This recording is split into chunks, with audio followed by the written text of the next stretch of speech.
Welcome back to Golazo Match Night 48 Nations. Earlier today, Spain started really clicking into gear at this World Cup. A convincing 3-0 win over Austria in LA. Michaela Yathobal scored two either side of a great Pedro Porro team goal. Former winners in 2010 will now face their European neighbours, Portugal, in the round of 16. It should be a really interesting game. How does this, Cello, set up? We're going to look from a Portugal and a Spain perspective here, but from the Portugal perspective, given what they've done against Croatia, how are they feeling now having to play Spain, which is another level up in quality? Well, listen, I think like any tournament, you have to play the best to win at the end of the day. So I think when you look at this game, I think, one, they got to get better defensively.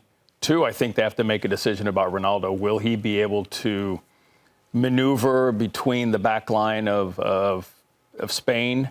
I think you've got to get a little bit more of the second half. That's where you have to start the game, because if you allow Spain to dictate, you're in trouble. So I look at Portugal and I say to myself, this is a good team. They didn't play well today, and you can put it to the side, but they still found a way to win. And those are the teams that are dangerous because they're getting better and better. And you're going to have a bad game in the World Cup. It's just part of life. You want it to be in the knockout, or if you do have a bad game, you still want to find a way to win it. Portugal found a way to win it today. So I would think that right there in itself gives them a lot of confidence going into Spain. I think when you play a team like Spain, they're both going to rise to the occasion. It's not like, oh, okay, it's so-and-so, and I don't want to make day. Or it's this. Now it's Spain. So now you got to up your game or you're going home. So I think that this will be a battle and a half. What do you think, Whitty? Will they be able to reproduce the kind of performance we saw in the second half against a team like Spain? I think one of the areas they most have to improve is in midfield. I'm surprised that they have Vitinha and João Neves, and it seems like they get overrun sometimes. Vitinha, for as good as he is in the Champions League for Paris Saint-Germain, he has not delivered that for Portugal at this World Cup so far. And when you're coming up against a team that has the designs, as you mentioned, of dictating the game, I am really curious how Portugal would even approach a game against the ball. We saw them try it against Colombia. I thought they're pretty soundly beaten in that game, even though the game finished 0-0. Colombia just didn't finish their chances. So I am curious if they are going to play against the ball, which you kind of have to expect playing against Spain. They do this to everyone. It doesn't matter the opponent. They will control the ball. I am curious as to how they negotiate that. But yeah, I think from an attacking point of view, they definitely had good moments in the first half. I'm curious if he goes with Leao again. I thought he was the one player, at the very least, is capable of breaking a game. He's the one change of pace. They have so many great, tidy, technical players, but Leao is just different from Fernandes, from Neto, from Felix, from Bernardo Silva. He's a different kind of player, and so I think he's the one that can definitely offer something different. But when you look at these two teams, Porro and Cucurella were massively influential for Spain in their victory over Austria. And just as Mensch and Cancelo want to be a similar level of attacking as fullbacks, whichever team pins the other ones back to where you make them defend rather than attack, you're putting them in exactly the spot that you want to be in. So I think that's a huge part of the game. But it is fascinating because both these teams want to control the game, want to dominate, are nations that frankly have designs of winning this tournament, and they're meeting in the last 16. The problem is nobody wants to make the mistake. You don't want to be that player. And that's why you see most first halves, they're feeling each other out. Almost every game, even the U.S. game, you can go to any game. England, the same thing.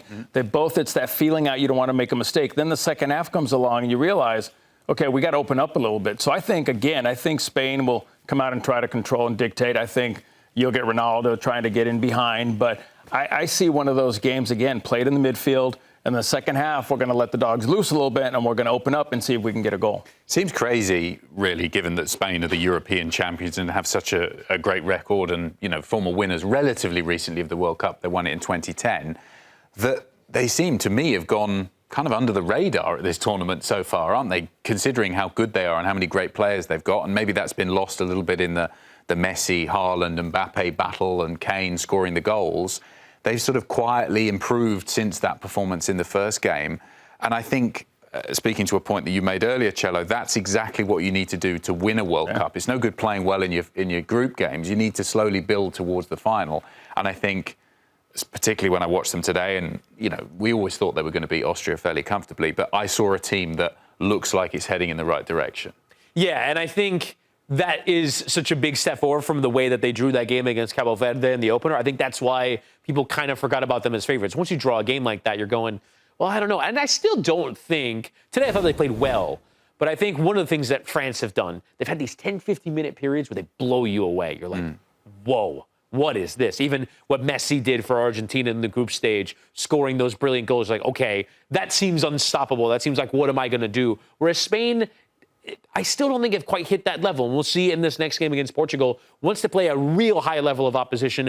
Are they capable of blowing teams away? I don't think Yamal played well today, despite the fact that, for reasons passing understanding, he was named man of the match. But I think in the overall, there are some pieces that work well today. Like I mentioned, the fullbacks I thought played well. They did well to get the ball out wide through Pedro. And I thought even Baena had a decent game as well for Spain. But I just think there is something that hasn't quite exploded. It has been good, but it's not quite been that level of, wow, I'm overwhelmed by what I've seen from Spain. It's the finishing. Listen, Yamal today looked good. He should have scored 2 goals. Let's be honest. Yes, that's not his normal self. So now you've got a kid who played 20 minutes here, 45 minutes the next game. Now he's getting to a point where he's starting to feel comfortable. He's putting himself in good position. And a guy like that has to put himself in position to score. And he did that today. He just couldn't put it in the back of the net. So I think at Olmo in the midfield, he's a machine. He's a machine running everywhere. So I look at this team and I say, okay, this is dangerous because Argentina lost to Saudi Arabia, and what had happened to Argentina? Okay, so they've had their hiccup. They tied Cape Verde. Now, all of a sudden, every game it's gotten better and better, and today was a good 45 minutes. Can they put 60 or 70 minutes against Portugal? I think that's the next step. And can Yamal bring that magic? Can he do something special? Because when he does, when he's on, they're today was the first time I saw him popping the ball. It was popping, it was moving, it was going everywhere. So that's the Spain I think we all wanted to see. But when you have a hiccup, you question it. I saw it today, and you can clearly see, and I think we're talking with Troy, when you hear that pop out of the field, when a guy's putting a nice pass into you, hear it, you know this team's ready to go. And you can see how the ball was moving, how they were switching the play, how they were finding spaces. They just couldn't put it away today. Another thing that people really wanting to see about this game is the battle between Lamine Yamal and Cristiano Ronaldo. 23 years between them. Yamal wasn't even born when Cristiano Ronaldo made his World Cup debut. I'm going to ask you both this question. Yeah, he wasn't born either when I played. So. I'm sure he's a big fan of your career. He's got all of those games from '94. Yeah, maybe Rocky Balboa. He may think I'm related to that. I'm just imagining Rocky Balboa sat in the studio talking about soccer. I'm going to ask you both this question. Fast forward to the age that Ronaldo is now for Lamine Yamal. Do we think he's had a better or worse career at that point than Cristiano Ronaldo? I'm going to say worse only because it is so hard to hit that level for so long, to be so consistent. What Ronaldo did in the Champions League year after year after year, winning that competition 5 times, being that player that always rises to the occasion in those sorts of moments is incredible. So I think for Lamine, it's the same weight of expectations you place upon him when you compare him to Messi, obviously, given the Barcelona connection. I think it's incredibly hard to suggest that any player can do that because it's only happened maybe 7 or 8 times in the history of the sport. So to suggest that someone has the ability, the stamina, the fitness in order to go for that long, I think it would be absolutely extraordinary. So just playing probabilities, I'm going to say worse, but obviously Lamine, from what he's done as a teenager, is well on his way to being a really, really good player. Is it possible in the modern game? Yeah, listen, you can't look at what the 2 best players in the world have ever done. I mean, you put them at this pedestal, which is great. They're up here, Messi and Ronaldo,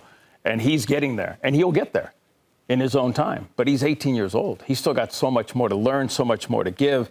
So the important thing is he's enjoying the game. He stays healthy. But you're putting a goal, obtainable goal, way up there. And that's difficult to reach. How many players are going to reach that in our lifetime? How many players are going to reach the Ronaldos and the Messis? But we put it so high that when he doesn't reach it, now he's had a bad year or he's not the player we thought he was be. That's crap. I'm sorry. Because you can't compare this 18-year-old kid. When he's 100% healthy, he's phenomenal to watch play. He's electric. He turns, he makes you smile. He's like, oh, did you see that? So I don't want to put that ceiling on him, but he's in that category at 18. He's going to get there, and we'll see when he's 38. We'll see what his career looks like. OK, we've got to go to break, but who's going to win the game? Spain or Portugal? Spain. Shall I? Spain.